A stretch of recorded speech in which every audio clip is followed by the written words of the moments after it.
जय हिंद दोस्तों, army crown में एक बार फिर से आपका हार्दिक स्वागत है। फ्रेंड्स, आज का जो ये सेशन है बहुत ही ज्यादा लाजवाब लेके आया हूँ। बने रहिए आर्मी क्राउन साथ अंत तक और चलते हैं आज पहले क्वेश्चन की तरफ। पहला क्वेश्चन स्क्रीन पे है, किस मुगल शासक को आलमगीर कहा जाता है? तो इसका सही जवाब हो जाएगा डी, औरंगजेब। औरंगजेब मुगल शासक को आलमगीर के नाम से जाना जाता है। या भारत पर औरंगजेब भारत पर राज करने वाला यह छठा मुगल शासक था।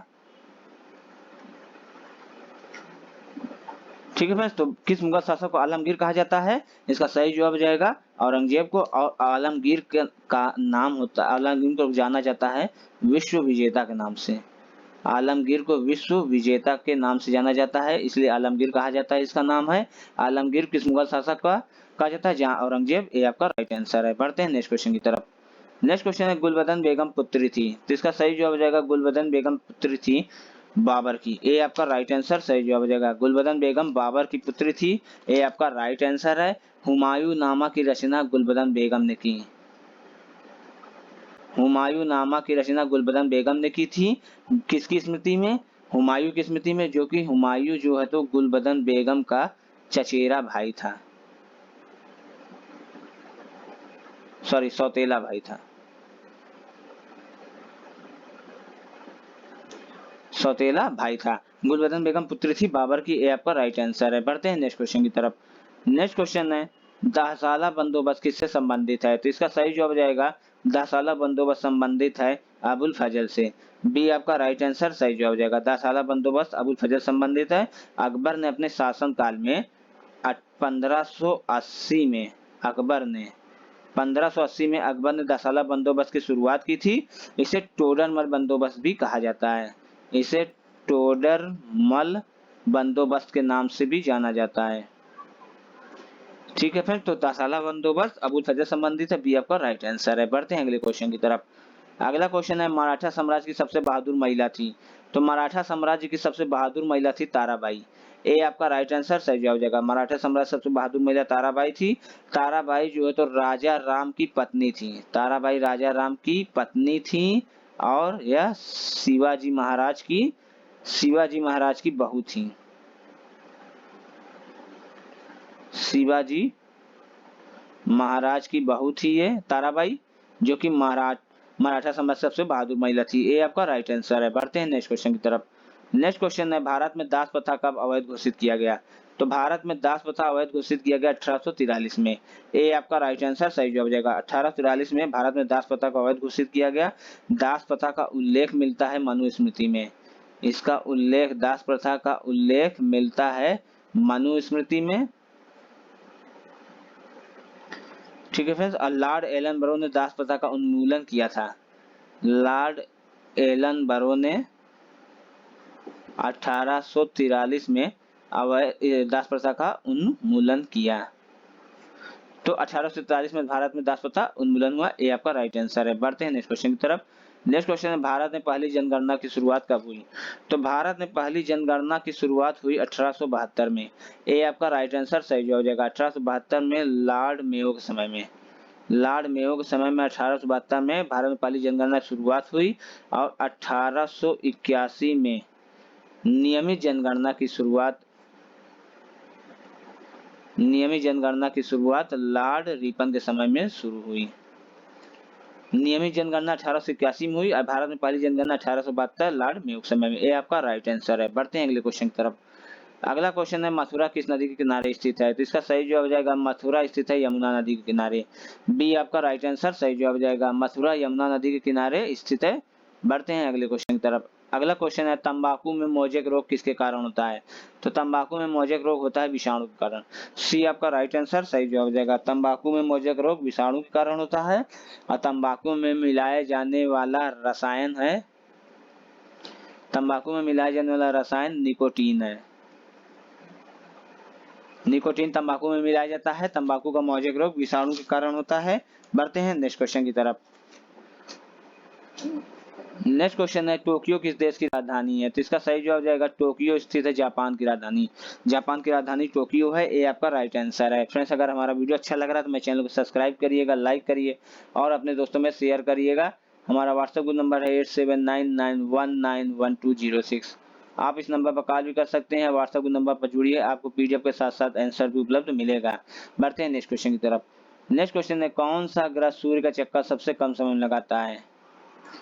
तो फ्रेंड्स का सही जवाब हो जाएगा बुध। बुध ग्रह सूर्य के चक्कर सबसे कम समय में लगाता है, ये आपका राइट आंसर सही जवाब हो जाएगा। बुध और शुक्र के पास कोई उपग्रह नहीं है। बुध और शुक्र के पास कोई उपग्रह नहीं है। पृथ्वी का एकमात्र उपग्रह है चंद्रमा,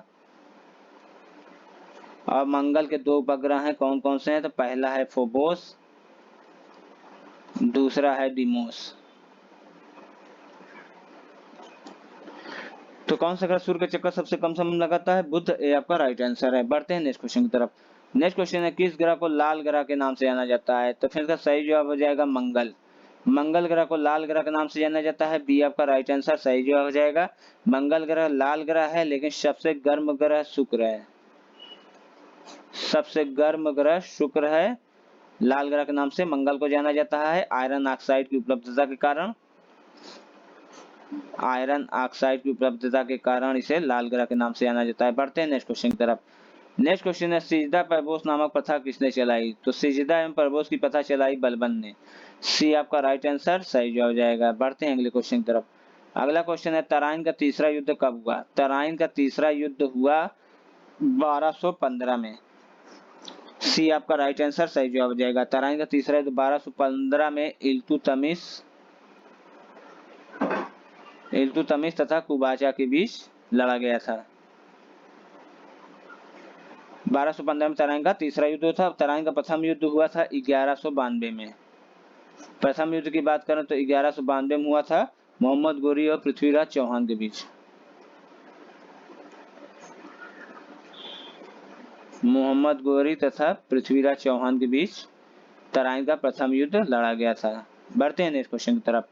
नेक्स्ट क्वेश्चन है, कार्नेलिया किसकी पुत्री थी? तो कार्नेलिया पुत्री थी सेल्यूकस निकेटर की, ये आपका राइट आंसर सही जवाब हो जाएगा। कार्नेलिया सेल्यूकस निकेटर की पुत्री थी। बढ़ते हैं अगले क्वेश्चन की तरफ। अगला क्वेश्चन है, इल्तुतमिश कहाँ का सूबेदार था? तो इसका सही जवाब है, इल्तुतमिश सूबेदार था बंदायूं का, ये आपका राइट आंसर सही जवाब हो जाएगा। इल्तुतमिश बंदायूं का सूबेदार था, ये आपका राइट आंसर सही जवाब है। बढ़ते हैं अगले क्वेश्चन की तरफ। इल्तुतमिश कुतुबुद्दीन ऐबक का दामाद भी था।